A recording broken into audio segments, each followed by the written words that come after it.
इतिहास अपने आप को दोहरा रहा है। डर इस बात का है कि कहीं फिर हम वैसे दौर में ना पहुंच जाएं जहां सब कुछ बंद करना पड़ा था। घर के दरवाजे, ऑफिस के द्वार, दुकानों के शटर, उस दौर में कोई नहीं पहुंचना चाहता। नमस्कार, स्वागत है आप सभी का। आपके साथ मैं हूं स्वप्निल। कोरोना ने एक एक कर 20 से ज्यादा राज्यों में फिर दस्तक दे दी है। राजस्थान में भी केस दर्ज हो चुके हैं। नया वेरिएंट बड़े खतरे के रूप में सामने है। आने वाले दिनों में क्रिसमस है, मनाया जाएगा, नए साल का जश्न है, लोग उसमें भी डूबेंगे, त्योहार भी आने वाले हैं। ऐसे में सवाल यह है कि खतरा कितना बड़ा है जो सिर पर खड़ा है, और क्या किया जा सकता है बीमारी को महामारी ना बनने देने के लिए। आज बात हम इसी पर करेंगे। मेरे साथ doctor Vishal Gupta, professor medicine विभाग, एसएमएस जुड़ रहे हैं। साथ ही मेरे सहयोगी सचिन शर्मा जयपुर कवर करते हैं, उनकी बीट है मेडिकल की, वो भी मेरे साथ हैं। कुछ और सहयोगी भी हमारे साथ जुड़ेंगे। मैं आप सभी का स्वागत करता हूं समाचार प्लस पर। डॉक्टर विशाल, आपसे शुरुआत करना चाहता हूं। डॉक्टर विशाल, अभी ज्यादा दिन नहीं बीते हैं जब WHO ने लोगों को रिलैक्स कर दिया था, कह दिया था अब आप रिलैक्स हो सकते हैं, लेकिन अब WHO फिर चिंता जता रहा है। ये जो नया वेरिएंट है और अलग अलग दुनिया भर से जिस तरह की खबरें आ रही हैं, ये कितना बड़ा खतरा है? नमस्कार। देखिए, जो दुनिया भर से खबरें आना स्टार्ट हुई हैं, अपने राजस्थान में, इंडिया में भी खबरें आना स्टार्ट हो गई है। चिंता का विषय तो है, लेकिन अभी एकदम से घबराने की या पैनिक करने की स्थिति नहीं आई है। लेकिन यह है कि अपन जो रिलैक्स हो गए थे, अपन ने सावधानियां बरतना छोड़ दिया था, उन सब पे अपन को वापस से उसी रास्ते पे एक बार जाना पड़ेगा, सावधानी बरतनी पड़ेगी, अपना ध्यान रखना पड़ेगा और थोड़ा सा सचेत होने की जरूरत है। बाकी पैनिक करने का भी ऐसा कोई स्टेट नहीं है। ये जीनोम सीक्वेंसिंग होती है, जीनोम सीक्वेंसिंग से इस नए वेरिएंट के बारे में कुछ पता चल पाया है? किस तरह का है, किस तरह से असर डालता है, क्या सिम्टम्स दिखाता है, नहीं दिखाता है? ठीक है, अभी तक इसके बारे में जो पता चल पाया है कि ये JN1 वेरिएंट है। हाँ। ये JN1 वेरिएंट क्या है कि JN1 BA286 वेरिएंट का डिसेंडेंट है या उसका कंजेनर है, जो भी लेट 2023 में अपीयर हुआ है। और अभी जीनोम सीक्वेंसिंग इस पे हो रही है, पूरी तरह एग्जैक्टली क्लियर इंडिया के डाटा अवेलेबल नहीं है। बाकी केरला और Maharashtra government genome sequencing start कर रही है इसके बारे में। तो ये एक तरह से सार्स कोविड 2 का जो BA286 वेरिएंट था, उसका डिसेंडेंट है, जो BA286 अगस्त 2023 में अपीयर हुआ था। और ये JN1 वेरिएंट लेट 2023 में अपीयर हुआ है। हाँ हाँ हाँ। तो इस बात की आशंका है कि ये फैटल हो सकता है, या इस आशंका को नकार दें? देखिए, अभी तक इसमें जो अपन को रिपोर्ट्स मिल रही है, उसके हिसाब से फैटल नहीं है। ये बहुत जल्दी स्प्रेड होगा, लेकिन इतना लीथल या फैटल नहीं है। ये सिर्फ URI जैसे अपर फ्लू लाइक सिम्टम्स करेगा, और एज सच मोर्टेलिटी बहुत कम होने की संभावना है। बाकी अभी पूरी तरह से डाटा अवेलेबल नहीं है। हाँ, लेकिन जैसे पहले ये होता था कि लोगों को क्वारंटीन किया जाता था, अभी मैं ये देख रहा हूँ कि जिन राज्यों में भी इस वेरिएंट के केसेस दर्ज हुए हैं, उनको होम आइसोलेट ही किया जा रहा है। इतना गंभीर माना नहीं जा रहा है, उनको होम क्वारंटीन ही किया जा रहा है। ऐसे में डरने की जरूरत तो नहीं है, लेकिन सावधानी की जरूरत है। वही मैंने पहले बताया कि डरने की जरूरत नहीं है, पैनिक करने की जरूरत नहीं है, लेकिन सावधानी रखने की जरूरत है। होम आइसोलेशन गवर्नमेंट एडवाइस कर रही है। बाकी पब्लिक को भी है कि अगर खुद में कोई सिम्टम्स आ रहे हैं तो अपने आप को होम आइसोलेट करें, क्योंकि इसका जो पहले भी कोविड में अपन ने देखा कि, या अभी अपन देखेंगे कि होम आइसोलेशन या क्वारंटीन ही इलाज है। मतलब prevention is better than cure. ठीक है सर, मैं कुछ और चीज़ें हैं जिस पर मैं आपसे बातचीत करूंगा। मेरे साथ मेरे सहयोगी भूपेंद्र बिश्नोई भी जुड़ चुके हैं, लेकिन सचिन, मैं आपके पास आ रहा हूं। सचिन, हाल ही में किसी अन्य चीज़ को लेकर हमने देखा कि मॉक ड्रिल की गई। उस मॉक ड्रिल से होता यह है कि एक ओवरऑल पिक्चर, एक क्लैरिटी आ जाती है कि जब हम वॉर में उतरने वाले हैं तो हम उसके लिए कितना प्रिपेयर्ड हैं। अब कुछ चीज़ें जो उस मॉक ड्रिल से सामने आ सकती थी, वो बेड्स को लेकर थी, वो ऑक्सीजन सिलेंडर को लेकर थी, ऑक्सीजन प्लांट्स को लेकर थी।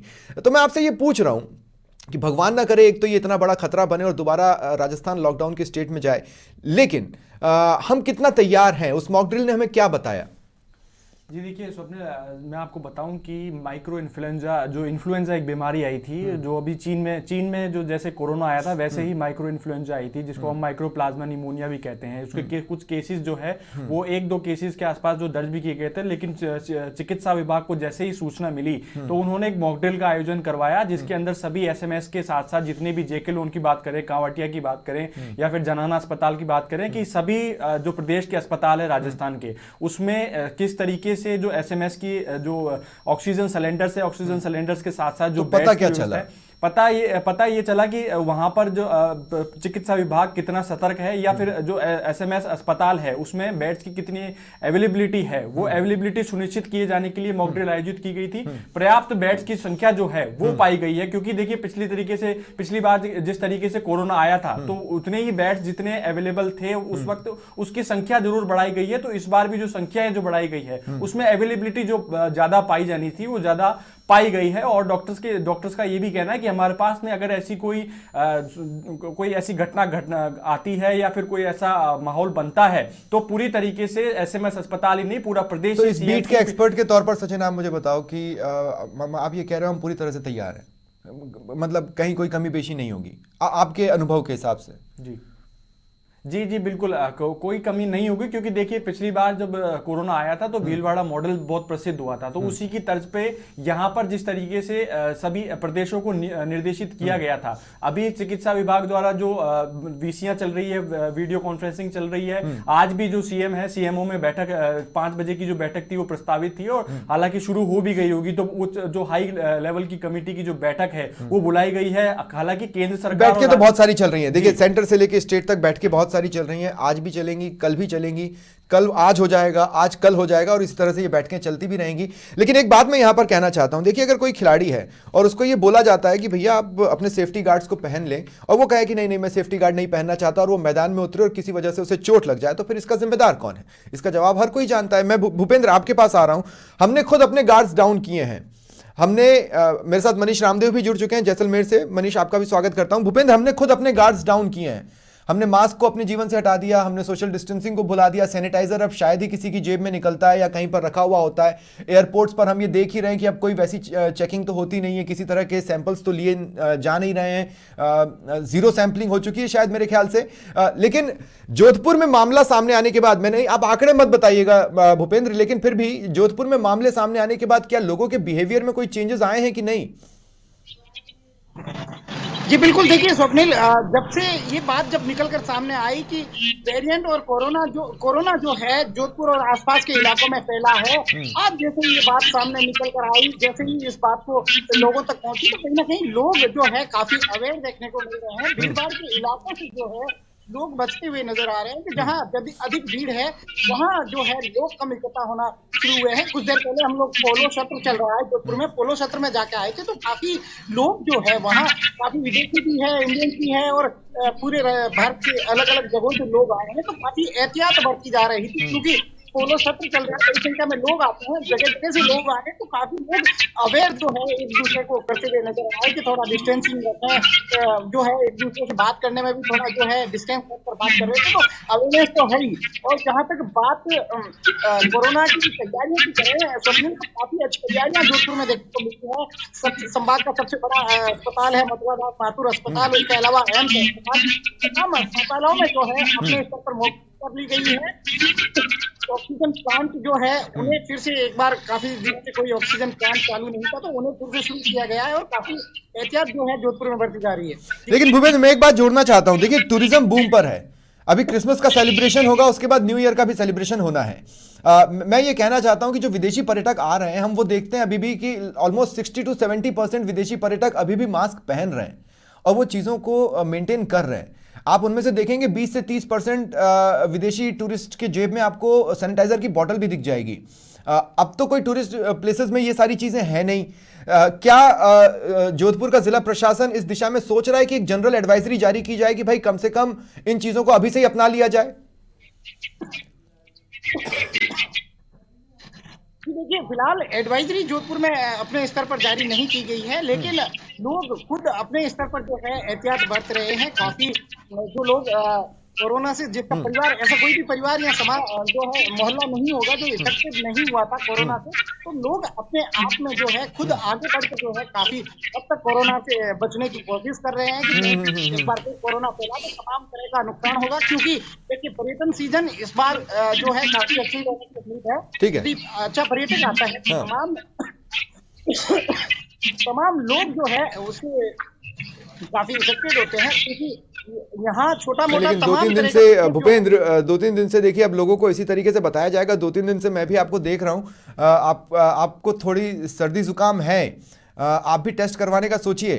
किसी भी चीज़ को हल्के से नहीं लेना है। और इसी के जरिए मैं अपने दर्शकों को भी मैसेज देना चाहता हूं कि छोटी से छोटी बात को भी अब वो नोट करें और टेस्ट करवाने से हिचके नहीं। मनीष, मैं आपके पास आ रहा हूं, मुझे आंकड़े मत बताइएगा, हमारा मकसद लोगों को डराना बिल्कुल नहीं है, सिर्फ लोगों को जागरूक करना है। लेकिन कोरोना केसेस मिलने के बाद क्या जैसलमेर में लोगों की लाइफस्टाइल में किसी तरह का परिवर्तन आया है? क्या लोगों को ये याद आया है कि हाँ, हमारे 3 बहुत अच्छे दोस्त थे, मास्क और सोशल डिस्टेंसिंग और सैनिटाइजर, जिनसे हमने गद्दारी कर उनको अपने से दूर कर लिया, अब वापस वो 3 दोस्त याद आए हैं कि नहीं लोगों को?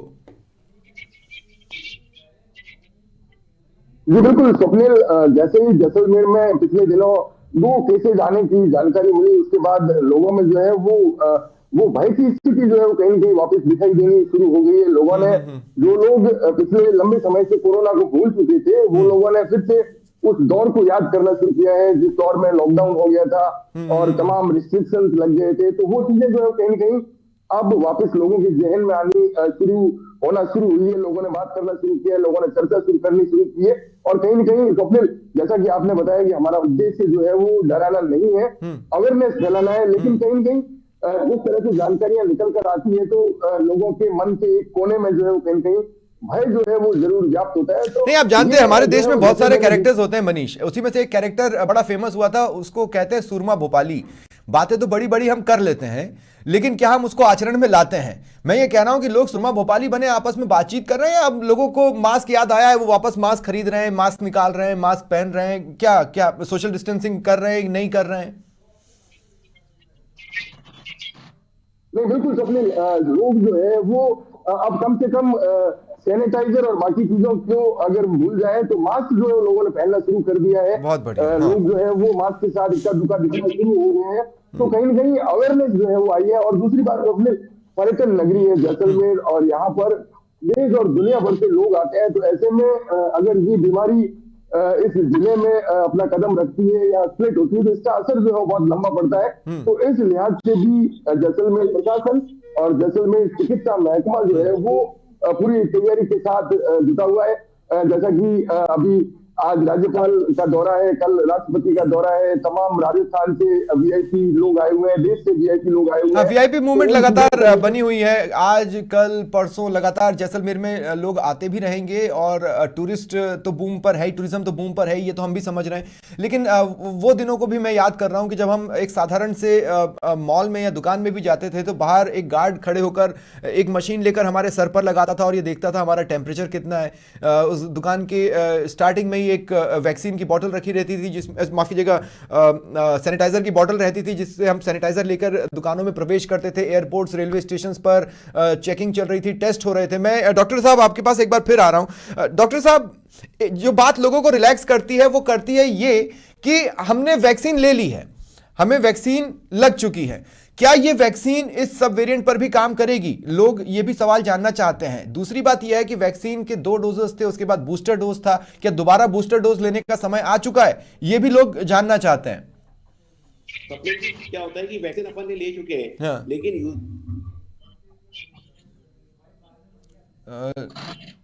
डॉक्टर विशाल, क्योंकि वायरस की डॉक्टर विशाल, मैं चाहता हूं आप दोबारा से एक बार अपना जवाब चालू कर लें, आपकी थोड़ी सी आवाज कट गई थी।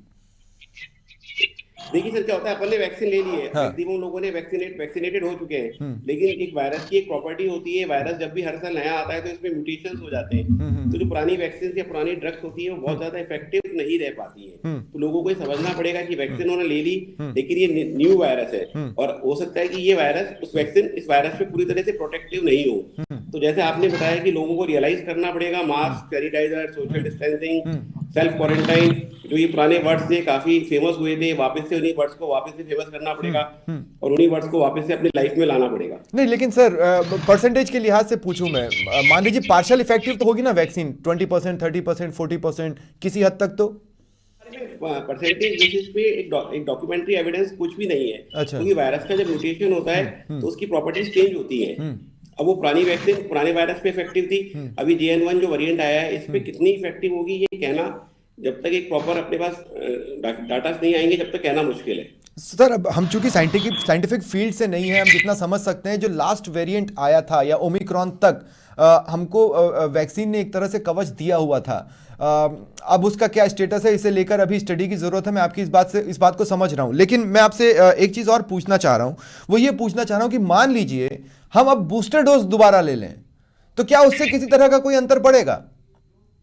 देखिए, मैं आपकी इस पे अभी कुछ कहने में सक्षम नहीं हूँ, क्योंकि बूस्टर डोज के लिए अभी तक कोई एडवाइजरी इशू नहीं हुई है। और ये जब तक कोई एडवाइजरी इशू नहीं होगी, जब तक बूस्टर डोज का कहना मुश्किल है। आप नॉर्मल फ्लू वैक्सीन जो मार्केट में अवेलेबल है वो ले सकते हैं, बाकी कोविड वैक्सीन का बूस्टर डोज अभी तक एडवाइजरी इशू नहीं हुई है, क्योंकि इस पे स्टडी नहीं है। और टेस्ट को और ये लेकर आप क्या कह रही स्टेटस है सर? मैं जैसे ये कि अगर हमको कोई सिम्टम लग रहा है, सर्दी है, जुकाम है, तो हम टेस्ट करवा लें। टेस्ट को लेकर क्या स्टेटस है? सबसे मेन अपने को एहतियाती रखने की जरूरत है। आमतौर पे क्या होता है, इस सीजन में सर्दी जुकाम होता है तो लोग सोचते हैं ठीक है मौसम चेंज हुआ है, सीजनल डिजीज है, हम शादी में चले गए थे, हमने ये खा लिया था, उसके बाद गला खराब हो गया। तो उस वाली कंडीशंस में आपको ध्यान रखने की जरूरत है। अगर आपको सर्दी जुकाम है, वो 1-2 दिन से ज्यादा परसिस्ट कर रहा है, या खांसी ज्यादा है, या बुखार तेज है, तो अपने आसपास चिकित्सक की सलाह जरूर लें। और लक्षण और सिम्टम्स अगर अच्छी तरह आ रहे हो तो टेस्ट जरूर कराएं। ठीक है, तो मतलब आप सेल्फ रेमेडीज या घर पे ट्रीटमेंट ना लें। ठीक है डॉक्टर विशाल, आप मेरे साथ रहिए, मैं आगे भी आपके पास आता हूं। और अब मैं जो सवाल पूछ रहा हूं वो मेरा कॉमन रहेगा, भूपेंद्र, सचिन और मनीष, आपसे, आप तीनों से ये कॉमन रहेगा। आप तीनों एक बार में सुन ले। शुरुआत में सचिन आपसे कर रहा हूं। ये वैक्सीनेशन को लेकर क्या स्टेटस है अभी? क्या अभी भी वैक्सीन ड्राइव्स तो अलग से चल नहीं रही है, लेकिन क्या लोग अस्पतालों में पहुंच रहे हैं? ये तो हुआ सवाल नंबर 1। दूसरा, रैंडम सैंपलिंग को लेकर क्या स्टेटस है? जब कोरोना के केसेस आने लगे हैं तो क्या लोग किसी तरह के सिम्टम पर सैंपल्स लेकर या टेस्ट कराने के लिए पहुंच रहे हैं क्या? ये 2 बातें हैं। जी देखिए, बिल्कुल जो लोग हैं, कहीं ना कहीं लोगों में अवेयरनेस बढ़ी है, तो वो अपना अगर किसी में हमने परसों के दिन कल डॉक्टर सुधीर भंडारी को हमने सुना था, उन्होंने बताया था कि अगर आपका कोई बैकग्राउंड हिस्ट्री रहती है, यानी कि अगर आप डायबिटीज रहती है या फिर हार्ट से रिलेटेड बीमारी रहती है, तो आप RT-PCR जरूर करवाएं। अगर आपको लक्षण कहीं ना कहीं नजर आते हैं तो सबसे पहले ये है कि आप खुद को होम आइसोलेट करें, और फिर जो डॉक्टर है आपका, फैमिली डॉक्टर है, उनसे सलाह लें। अगर वो आपको सजेस्ट करते हैं कि आपको जांच करवानी चाहिए, तो आप कह सकते हैं कि वो जो मरीज है वो जांच करवाने के लिए जा सकते हैं। होम किट्स भी तो हैं, मेडिकल दुकानों पर हो सकता है होम किट्स की भी अब बिक्री वापस एक बार शुरू हो जाए। जी बिल्कुल, आपको देखने को मिल सकती है। बिल्कुल, होम किट जो है वो कई मेडिकल पे अवेलेबल है, और जिन मेडिकल पे अवेलेबल नहीं है वो मेडिकल वाले ऑर्डर कर देना जो है वो शुरू हो गए हैं। ठीक है भूपेंद्र, आपने भी सवाल सुना था, आपका जवाब।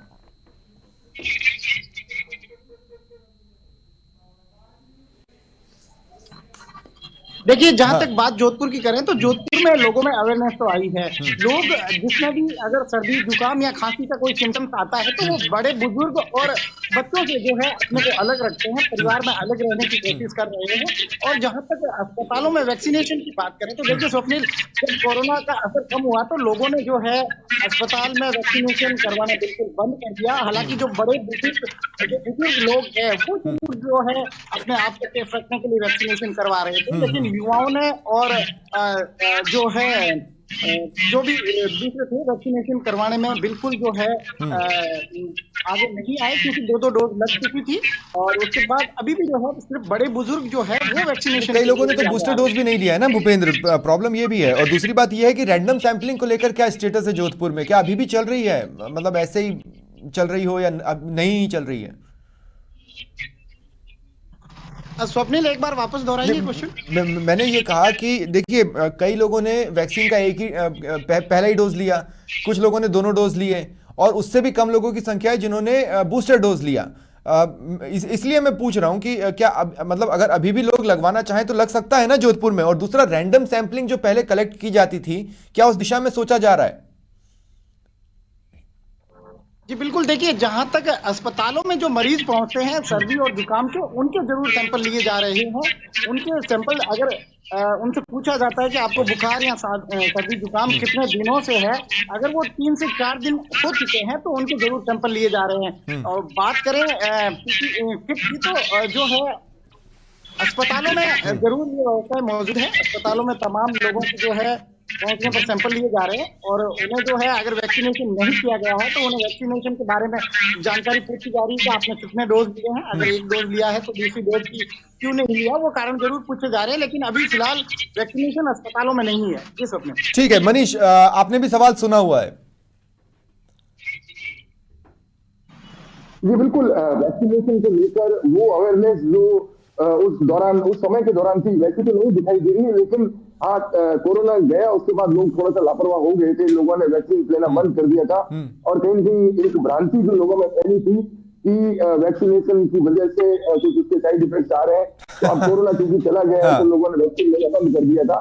तो उन तमाम चीजों को लेकर थोड़ा सा प्रोसीजर शुरू हुआ था, लेकिन अब जैसे जैसे मौसम बदला है और चिकित्सालयों में सर्दी खांसी जुकाम के मरीजों की संख्या बढ़ी है और सैंपलिंग जो है वो कहीं कहीं हॉस्पिटल्स ने शुरू की है, और उसके बाद जिस तरह से केसेज आए हैं तो अब लोगों में जो है वो थोड़ी सी अवेयरनेस दिखाई देनी शुरू हुई है कि जिन लोगों ने उस समय वैक्सीन नहीं ली थी या जिन लोगों की बूस्टर डोज बाकी थी, वो लोग भी जो है वो अब वैक्सीनेशन की तरफ या अपनी बूस्टर डोज के लिए पूछताछ करना शुरू कर रहे हैं।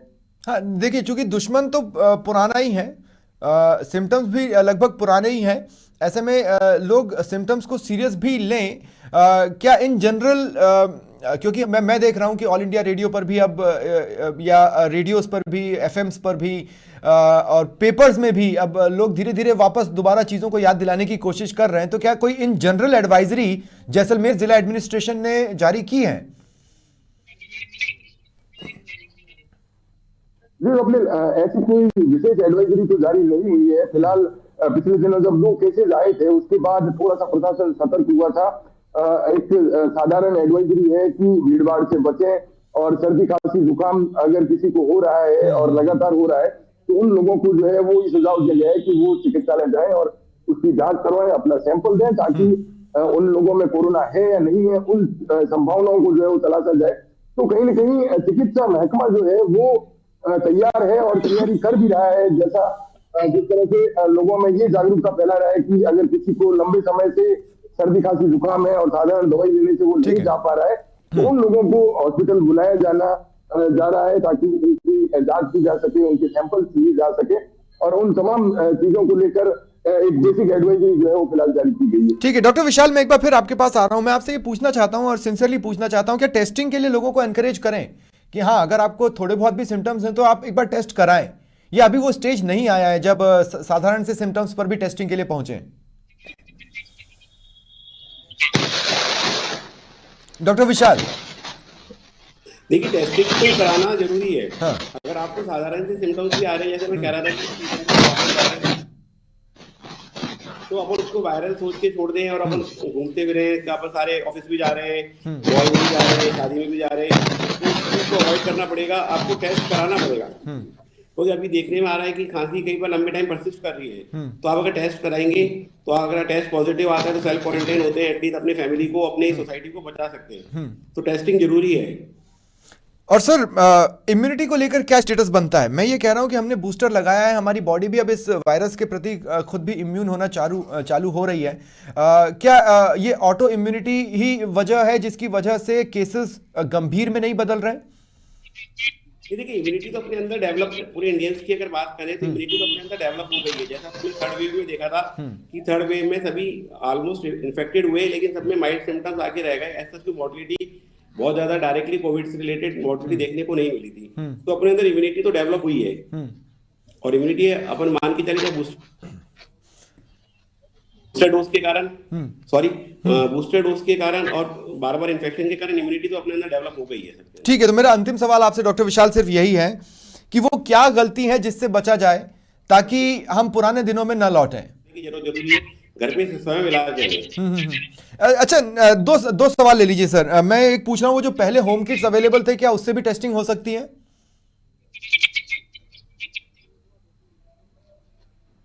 डॉक्टर विशाल,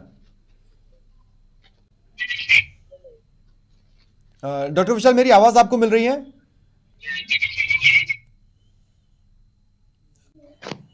लगता है उन तक मेरी आवाज़ नहीं जा रही है, पर उम्मीद यही करना चाहिए कि जो होम किट्स अवेलेबल हैं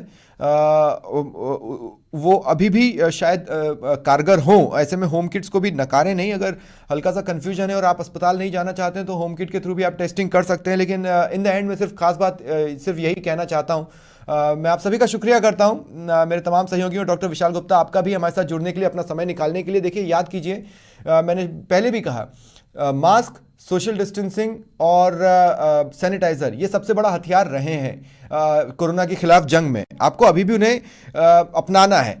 मेडिकल फैसिलिटी के लिहाज से राजस्थान पूरी तरह से तैयार है, लेकिन इस तैयारी की जरूरत ही ना पड़े। क्या आप इसके लिए तैयार हैं? आपको इसी के लिए तैयार होना है। और अगर आप सावधानियां बरतना शुरू कर देते हैं तो जाहिर तौर पर वो पुराने दिन, वो लॉकडाउन वाले जिसने हम सबको तोड़ कर रख दिया था, बुरी तरह से परेशान कर दिया था, वो नहीं लौटेंगे। उम्मीद यही करनी चाहिए। बहुत बहुत शुक्रिया आप सभी का हमारे साथ जुड़ने के लिए। फिलहाल इतना ही। नमस्कार।